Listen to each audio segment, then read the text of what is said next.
अधिवास का अर्थ। Meaning of settlement. अधिवास से तात्पर्य घरों के समूह से है जहां मानव निवास करता है। घर मनुष्य की प्राथमिक आवश्यकताओं में से एक है। अधिवास में सभी प्रकार के मकान या भवन सम्मिलित होते हैं जो मनुष्य के विभिन्न उद्देश्यों की पूर्ति करते हैं। इनमें रिहायशी मकान, कार्यालय, दुकानें, गोदाम, मनोरंजन के गृह आदि सभी सम्मिलित होते हैं। सांस्कृतिक भूदृश्यों में मानव अधिवास सबसे प्रमुख है जो मानव की एक आधारभूत आवश्यकता है। इसके अंतर्गत सभी प्रकार के मानवीय आश्रयों को सम्मिलित किया जाता है। ये अधिवास मुख्य रूप से दो प्रकार के होते हैं, ग्रामीण एवं नगरीय। ग्रामीण अधिवास धरातल पर प्राथमिक इकाई है। इन अधिवासों का मुख्य आधार कृषि अथवा प्राथमिक व्यवसाय है। जिन अधिवासों में कृषक लोग निवास करते हैं तथा कृषि एवं पशुपालन द्वारा आजीविका अर्जित करते हैं उन्हें ग्रामीण अधिवास कहते हैं। ग्रामीण अधिवासों का आकार छोटा होता है तथा ये प्राकृतिक पर्यावरण की देन है। ग्रामीण अधिवास की प्रमुख विशेषताएं। ग्रामीण अधिवास की प्रमुख विशेषताएं निम्नवत हैं। पहला है, भारतीय गांव बड़े पुराने हैं। ये भारतीय संस्कृति के मूल आधार माने जाते हैं। महात्मा गांधी के शब्दों में, यदि गांव की प्राचीन सभ्यता नष्ट हो गई तो देश भी अनंत नष्ट हो जाएगा। इसका मुख्य उद्गम खेती, पशुपालन एवं अनेक प्रकार के शिल्प प्रधान कुटिल उद्योग हैं।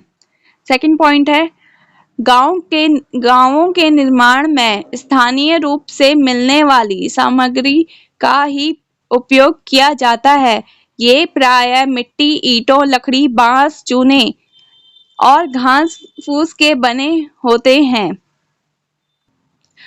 थर्ड पॉइंट है, भारतीय गांव प्रायः चारों ओर के वृक्षों के कुंजों से घिरे होते हैं।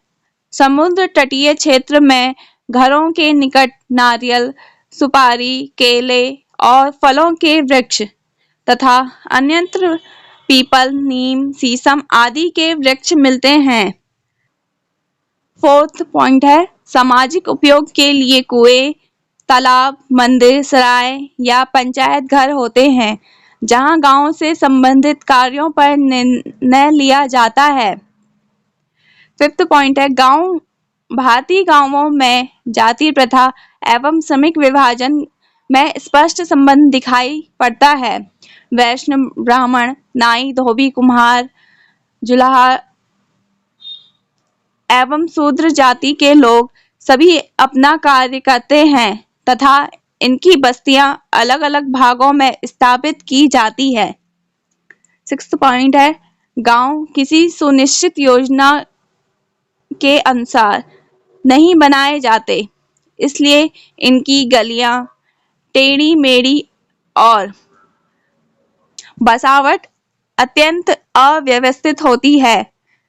गांव के बाहर ही कूड़े के ढेर दिखाई पड़ते हैं तथा शौचालयों का अभाव होता है।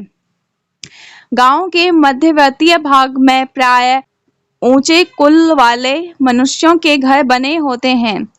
वैसे संपूर्ण गांव में पारस्परिक दुख में आपस में सहायता की विशेषता पाई। मानवीय अधिवास का वर्गीकरण।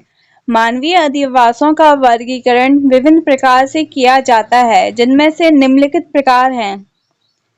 स्थिति के अनुसार। दूसरा है, घरों के बीच की दूरी के अनुसार। तीसरा है, समय के अनुसार। चौथा है, व्यवसाय के अनुसार। पांचवा है, कार्यों के अनुसार। छठा है, आकार के अनुसार। सातवां है, आकृति के अनुसार। आठवां है, अवस्था के अनुसार। फिर आते हैं अधिवास के प्रकार। मानवीय अधिवास 4 प्रकार के होते हैं। इन प्रकारों को किसी बस्ती में मकानों या आश्रयों या झोपड़ियों आदि की पारस्परिक दूरी के आधार पर निश्चित किया जाता है। इसमें पहला है प्रकीर्णन अधिवास। प्रकीर्णन अधिवास को एकाकी अधिवास भी कहते हैं। ऐसे अधिवासों का विकास कृषि क्षेत्रों या प्राथमिक व्यवसाय वाले भागों में हुआ है। ये अधिवास पगडंडियों या रास्तों द्वारा अलग-अलग बिखरे हुए होने के कारण एक दूसरे से तथा खेतों से जुड़े होते हैं। संयुक्त राज्य अमेरिका में प्रकीर्णन अधिवास अधिक पाए जाते हैं।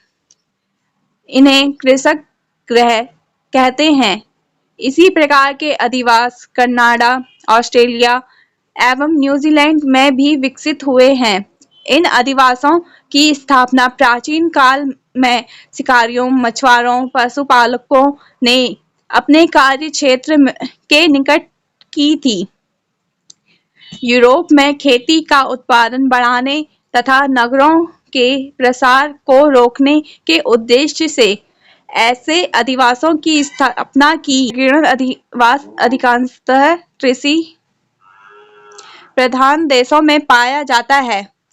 पर्वतीय क्षेत्र, शुष्क प्रदेशों एवं दलदली भूमि वाले क्षेत्रों में प्रकीर्णन अधिवास ही निर्मित किए जाते हैं।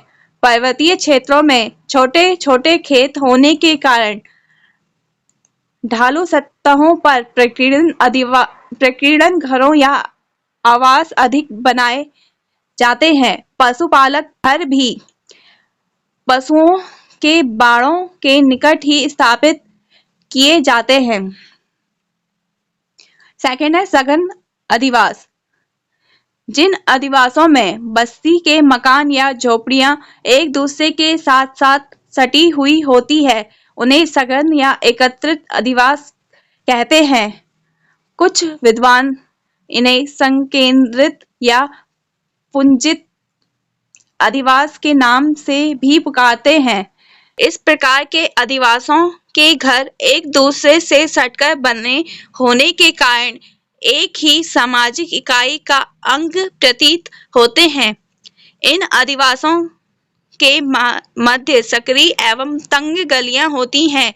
संयुक्त बस्तियों की गलियों एवं सड़कें शरीर की रक्तवाहिनी धमनियों के समान बस्ती में फैली होती हैं। ये गलियां अधिवासों के केंद्र या चौराहे से संबंधित होती हैं तथा चारों ओर फैली रहती हैं। सामूहिक अधिवास किसी जलाशय या तालाब के आसपास बनाए जाते हैं। इन अधिवासों के निर्माण में स्थानीय रूप से उपलब्ध भवन निर्माण सामग्री जैसे ईंट, गारा, फूस, पत्थर तथा लकड़ियां आदि का प्रयोग किया जाता है। भारतीय ग्रामों में सामूहिक अधिवास ही अधिक पाए जाते हैं।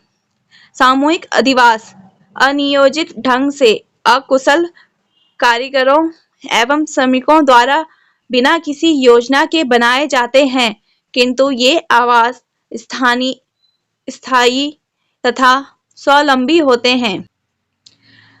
तीसरा है संयुक्त अधिवास। संयुक्त अधिवास से तात्पर्य ऐसे अधिवासों से है जहां दो अधिवास एक साथ जुड़े होते हैं तथा देखने पर एक ही अधिवास के अंग प्रतीत होते हैं। भारत में ऐसे अनेक अधिवासों के उदाहरण हैं। चौथा है अखंडित आवास। ये ऐसे आवास होते हैं जिनका अलग-अलग निवास गृह एक ही बस्ती के अंदर एक दूसरे के निकट बसे होते हैं। भारत में पश्चिम बंगाल राज्य में इसी प्रकार के आवास पाए जाते हैं।